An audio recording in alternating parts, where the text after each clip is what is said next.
Welcome to physics with BK Patel sir classes, जहां पर आपको मिलेंगे फिजिक्स के best knowledge and best example. So let's start our class. Welcome to my physics class. आज का हमारा टॉपिक है पोटेंशियोमीटर पार्ट 2 यानी विभव मापी भाग 2। आज हम लोग देखेंगे। पिछले क्लास में हम लोगों ने विभव मापी क्या है, इसका सिद्धांत क्या है एवं इस उपकरण की सहायता से दो सेलों की विद्युत वाहक बलों की तुलना किस प्रकार से किया जा सकता है, ये हम लोग पिछले क्लास में देख चुके हैं। आज के क्लास में हम लोग विभव मापी का सेकेंड पार्ट यानी इसका अगला उपयोग जो है किसी दिए गए प्रायोगिक सेल का आंतरिक प्रतिरोध किस प्रकार से ज्ञात कर सकते हैं, आज के क्लास में हम लोग देखेंगे। तो देखते हैं किसी सेल का आंतरिक प्रतिरोध ज्ञात करना विभव मापी की सहायता से। तो इसके लिए सबसे पहले हम लोग जो है विभव मापी का प्राइमरी सर्किट यानी प्राथमिक परिपथ बना लेते हैं। तो इसके लिए देखिए, विभव मापी का प्राथमिक परिपथ बनाने के लिए सबसे पहले ए बी मैग्नीन या कॉन्स्टेंटेंट मिश्र धातु का बना हुआ एक तार लेते हैं जिसकी लंबाई 4 मीटर, 6 मीटर या 10 मीटर की हो सकती है। ए बी एक तार है जो मिश्र धातु का बना रहता है। इसके साथ देखिए अपने को क्या करना है, यहां पर एक प्राथमिक परिपथ का संचायक सेल या बैटरी का प्रयोग करते हैं जिसका विद्युत वाहक बल प्रायोगिक सेल में प्रयुक्त होने वाले या द्वितीयक परिपथ में प्रयुक्त होने वाले सेल के विद्युत वाहक बल से अधिक होता है। इस प्रकार से ये आपका बैटरी या प्राथमिक परिपथ में प्रयुक्त होने वाला सेल है जिसको संचायक सेल कहते हैं। और चूंकि यह प्राथमिक परिपथ में यूज होते हैं इस कारण से इसके विद्युत वाहक बल को एप्सिलॉन पी से दर्शाते हैं। क्लियर। इसके पश्चात जो है एक अन्य उपकरण यहां पर लगाते हैं, धारा नियंत्रक या परिवर्ती प्रतिरोध। इस प्रकार से यह धारा नियंत्रक या परिवर्ती प्रतिरोध है आर एच। श्रेणी क्रम में बैटरी के साथ जोड़ दिया जाता है और साथ ही साथ यहां पर फिर एक कुंजी का प्रयोग किया जाता है। स्विच ऑन ऑफ करने के लिए यहां पर एक कुंजी लगा देते हैं, इसको अपन के ले लेते हैं। ठीक है। इस प्रकार से श्रेणी क्रम में इसको जोड़ देते हैं और आपस में इस प्रकार से इसको कनेक्ट कर देंगे। कुंजी का अगला सिरा जो है वह तार ए बी के बिंदु बी से जुड़ा हुआ रहता है, कनेक्ट रहता है। उसी प्रकार जो बैटरी है उसका प्लस सिरा जो है एनोड वह एक वायर के माध्यम से तार ए बी के ए सिरे से जुड़ा हुआ रहेगा, अर्थात बैटरी का प्लस सिरा बिंदु ए से जुड़ा रहता है और बी सिरा जो है श्रेणी क्रम में जुड़े हुए कुंजी के अगले सिरे से जुड़ा रहता है। इस प्रकार से विभव मापी का प्राइमरी सर्किट यानी प्राथमिक परिपथ जो है कंप्लीट हो जाता है। क्लियर यहां तक। अब इस उपकरण की सहायता से अपने को एक प्रायोगिक सेल का आंतरिक प्रतिरोध ज्ञात करना है। तो इसके लिए हम लोग द्वितीयक परिपथ बनाते हैं। तो देखिए यहां पर हम लोग क्या करेंगे, यहां पर एक प्रायोगिक सेल लेना है जिसका अपने को आंतरिक प्रतिरोध ज्ञात करना है। इस प्रकार से एक प्रायोगिक सेल है, ये प्लस सिरा एनोड और ये माइनस सिरा कैथोड। क्लियर। इसके पश्चात जो है एक वायर के माध्यम से इसको इस प्रकार से बिंदु ए से कनेक्ट कर देना है। क्लियर यहां तक। अब ये जो सेल है जिसका विद्युत वाहक बल एप्सिलॉन ले लेते हैं और इसका जो आंतरिक प्रतिरोध है उसको स्मॉल आर से शो करते हैं। क्लियर। इसके साथ समांतर क्रम में एक प्रतिरोध बॉक्स रेजिस्टेंस बॉक्स है, इस प्रकार से आर भी ले लेते हैं जिसमें अलग अलग ओम के प्रतिरोध अपने को निकालना है। क्लियर। इसके साथ जो है एक स्विच लगा देते हैं, इस प्रकार से एक कुंजी लगा देंगे के। अब इसको जो है एक वायर के माध्यम से इस प्रकार से यहां पे कनेक्ट कर देना है। क्लियर। इस दोनों वायर को फिर से यहां पर इस प्रकार से कनेक्ट कर देना है और यहां पर आपका एक अगला उपकरण लगाते हैं गैल्वेनोमीटर या धारा मापी। ठीक है। गैल्वेनोमीटर या धारा मापी जिसका वायर जो है इस प्रकार से कनेक्ट होते हुए इसका संबंध जो है वह एक अन्य उपकरण जबकि जे से होता है। जबकि जे एक पेन की आकार का रॉड होता है, आकार का होता है। ठीक है।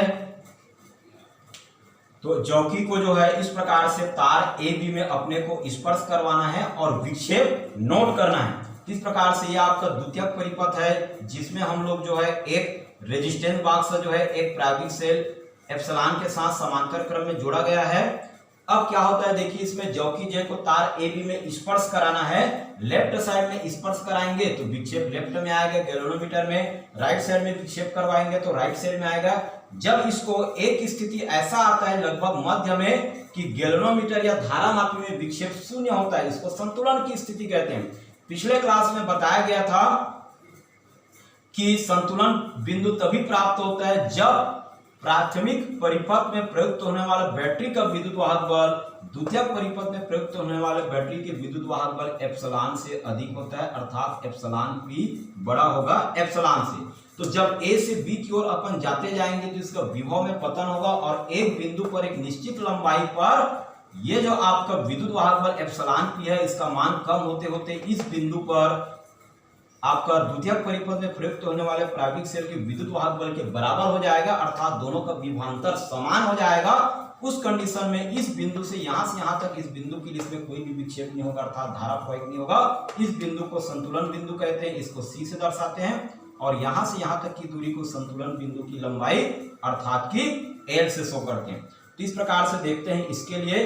अब अपने को क्या करना है, ये जो आपका प्रायोगिक सेल है एप्सिलॉन जिसका विद्युत वाहक बल, इसका आंतरिक प्रतिरोध ज्ञात करना है। तो आंतरिक प्रतिरोध ज्ञात करने के लिए अपने पास कौन सी फार्मूला इसके लिए देखते हैं। तो इसके लिए सबसे पहले क्या करना है, देखिए सबसे पहले जो है कुंजी K को ऑन किया जाता है। कुंजी K को ऑन करेंगे तो यहां से विद्युत धारा इस प्रकार से प्रवाहित होगा। क्लियर। अब इसके बाद द्वितीयक परिपथ में जो सेल है इसके लिए क्या करते हैं, देखिए यहां पर रेजिस्टेंस बॉक्स से सबसे पहले अनंत ओम का प्रतिरोध को निकाल लेना है या फिर इसको K को ऑफ कर देना है। तो इस कंडीशन में क्या होगा, यह जो है आपका इसमें धारा प्रवाहित नहीं होगा और इस सेल का विद्युत वाहक बल एप्सिलॉन ही रहेगा। क्लियर। अधिकतम विभवांतर यानी विद्युत वाहक बल एप्सिलॉन रहेगा। इस कंडीशन में जबकि जे को इस पर स्पर्श करवाना है और एक बिंदु ऐसा आएगा जिस पर धारा मापी में विक्षेप शून्य होगा, जिसको संतुलन बिंदु की दूरी कहते हैं यहां से यहां तक, और इसको ले लेते हैं अपन L1। तो सबसे पहले लिखेंगे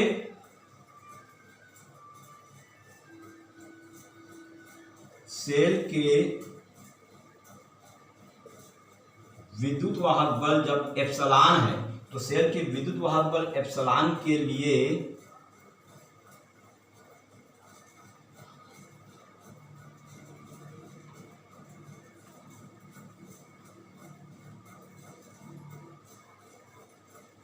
संतुलन बिंदु की दूरी L1 है, तो यहां पर हम लोग यूज करेंगे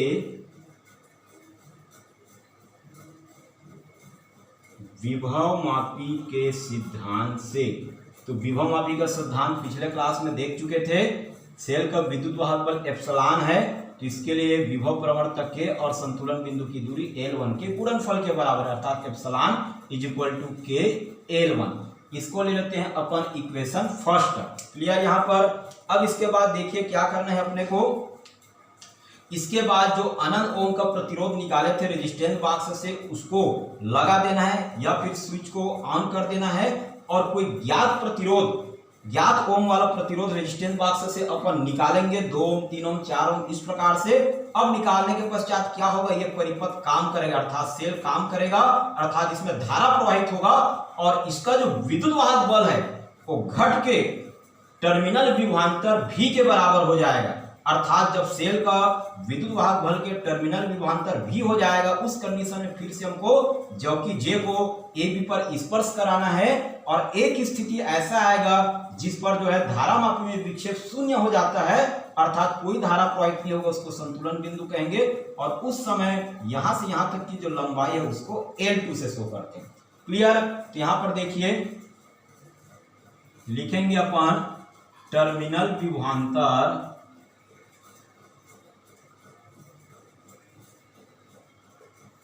भी है तो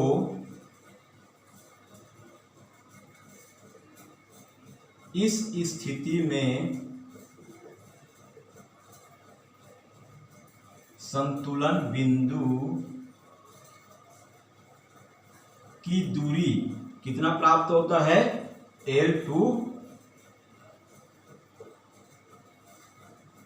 प्राप्त होता है। अतः पुनः यहां पर हम लोग यूज करेंगे विभव मापी के सिद्धांत से। तो देखिए यहां पर विद्युत वाहक बल एप्सिलॉन जो है जब धारा प्रवाहित करने के कारण घट के टर्मिनल विभवांतर V के बराबर हो जाता है। क्लियर जी? तो टर्मिनल विभवांतर V के बराबर हो जाएगा तो यहां पर हम लोग लिखेंगे V और विभव मापी के सिद्धांत से KL, संतुलन बिंदु की दूरी L2 है, यहां पर लिखेंगे L2। ये ले लेते हैं अपन इक्वेशन सेकेंड। अब देखिए यहां पर हम लोग सेल का आंतरिक प्रतिरोध ज्ञात करेंगे। तो आंतरिक प्रतिरोध ज्ञात करने के लिए कौन सी फार्मूला प्रयुक्त करते हैं? देखिए यहां पर देखिए अगर इस परिपथ की बात करें तो इसमें सेल का आंतरिक प्रतिरोध स्मॉल r है, बाह्य परिपथ का प्रतिरोध रेजिस्टेंस बॉक्स से जितना उनका निकालते हैं मान लेते हैं कैपिटल R। तो इस परिपथ का कुल प्रतिरोध, ये जो परिपथ दिख रहा है इस परिपथ का कुल प्रतिरोध कितना प्राप्त होगा? देखिए यहां पर आपको कुल प्रतिरोध, सेल का आंतरिक प्रतिरोध, बाह्य परिपथ का प्रतिरोध कैपिटल R, और ये जो सेल का विद्युत वाहक बल है, विद्युत वाहक बल यह है आपका एप्सिलॉन। तो इस कंडीशन में इस परिपथ से बहने वाली विद्युत धारा,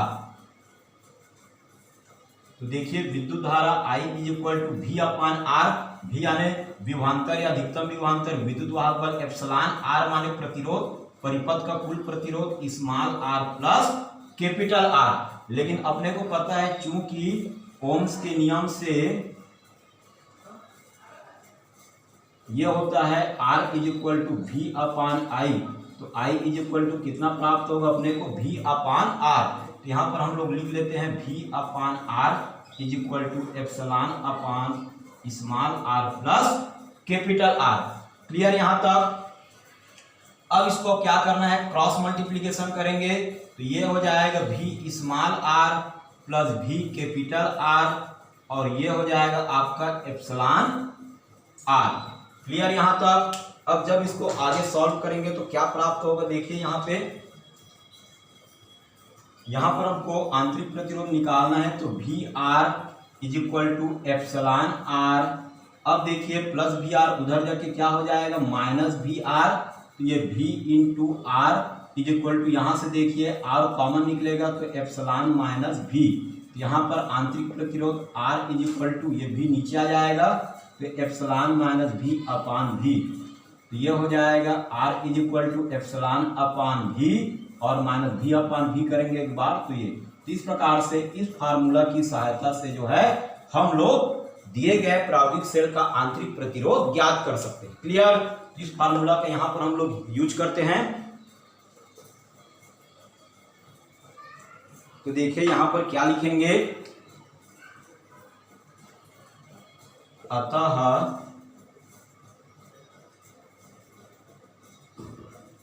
दिए गए प्रायोगिक सेल का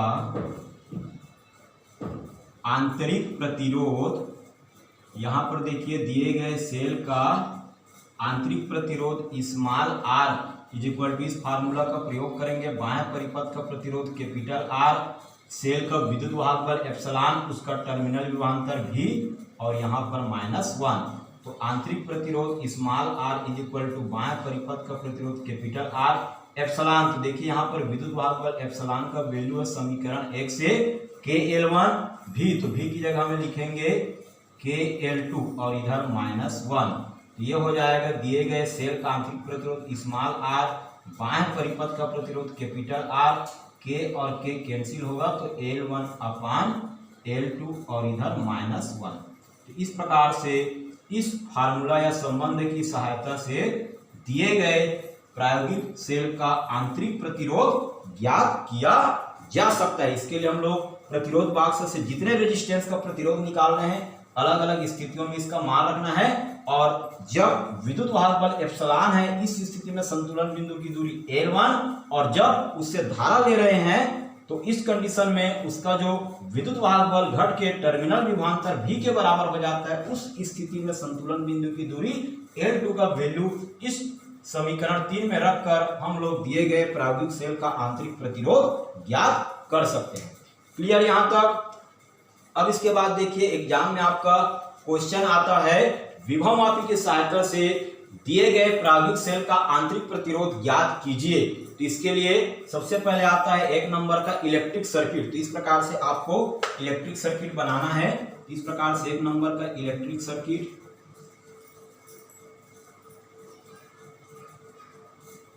इस प्रकार से इलेक्ट्रिक सर्किट का निर्माण करना है। इसके बाद आपको सूत्र की व्युत्पत्ति, तो दूसरा पॉइंट हो जाएगा डेरिवेशन ऑफ फार्मूला।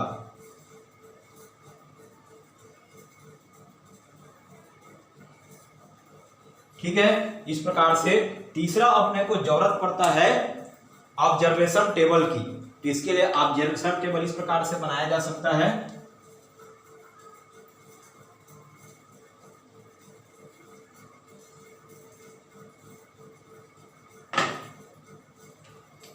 तो इसके लिए देखिए तीसरा देखेंगे अपन ऑब्जर्वेशन टेबल।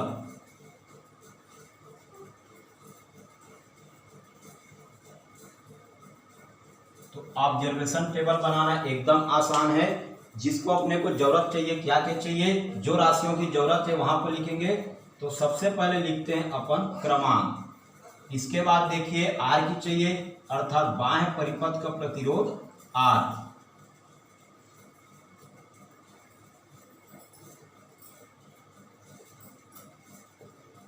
इस प्रकार से ओम में। इसके बाद चाहिए सेल एप्सिलॉन के लिए, अर्थात विद्युत वाहक बल एप्सिलॉन है सेल का, उस कंडीशन में संतुलन बिंदु की दूरी L1। यहां पर लिखेंगे विद्युत वाहक बल एप्सिलॉन के लिए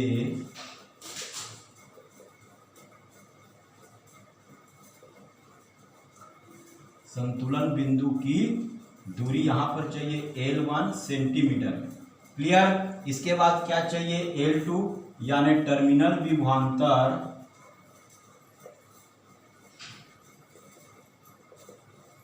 V के लिए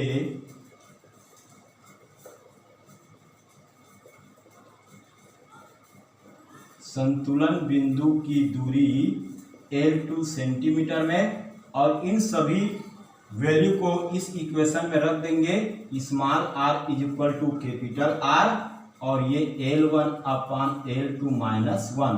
तो इस प्रकार से दिए गए सभी मानों को इस प्रकार से रख देना है और कम से कम 4-5 बार जो है अलग अलग ओम का प्रतिरोध इस प्रतिरोध बॉक्स से निकालना है। जितने भी ओम का निकालेंगे यहाँ पर अलग अलग इस प्रकार से, तो सभी अलग अलग संतुलन बिंदु प्राप्त होगा। और लास्ट में जब सेलों का आंतरिक प्रतिरोध प्राप्त होगा तो इन सबको माध्य आंतरिक प्रतिरोध R का वैल्यू यहां से अपने को निकाल लेना है। क्लियर। तो इस प्रकार से इस ऑब्जर्वेशन टेबल में दिए गए मानों को क्रम से रखते जाएंगे और माध्य जो आंतरिक प्रतिरोध प्राप्त होगा वही दिए गए प्रायोगिक सेल का आंतरिक प्रतिरोध होगा। इस प्रकार से चौथा पॉइंट आता है प्रिकॉशन, सावधानियां। इस प्रयोग को करते समय क्या क्या प्रिकॉशन की जरूरत पड़ती है तो देख लेते हैं अपन।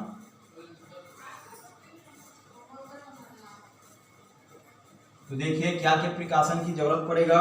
सबसे पहले देखिए यहाँ पर पहला प्रिकॉशन हो सकता है जितने भी पेंच हैं, यानी ये आपका बैटरी का प्लस सिरा, ये वाला पेंच रेजिस्टेंस आपका प्रतिरोध जो है, इसके लिए अपन धारा नियंत्रक के लिए ये सिरों को जोड़ेंगे कुंजी के कोई सिरे से। तो जितने भी पेंच यहाँ पर जुड़े हुए हैं सभी संयोजक पेंच अच्छे तरह से कसे होने चाहिए।